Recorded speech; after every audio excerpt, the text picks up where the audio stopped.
Hello, all my people in billions of all heaven, all mercy.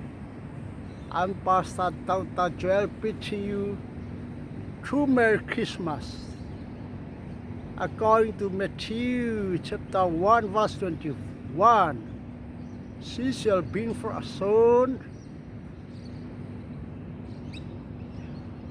and thou shalt call his name is Jesus, for he shall save his people from their sin. Trust all my people in all heaven, all earth.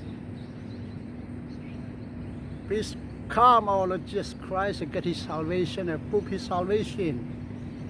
If you destroy the salvation of Lord Jesus Christ, according to Matthew chapter 11 verse 24, you will be more than Sodom and Gomorrah when the day of judgment.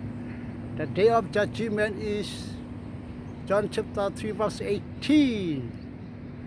They have already condemned because they preaching to be died every church. Some of doesn't believe in him. Even if you're doing Lord of Lords, King of Kings, and God of Gods in billions of all heaven, all mercy. But if you destroy the salvation of Lord Jesus Christ, you will be more than Sodom and Gomorrah. Thus, all my people, all heaven, all mercy, please come to our Lord Jesus Christ and let us prove his salvation to be good to the eternal kingdom of God. May God bless you.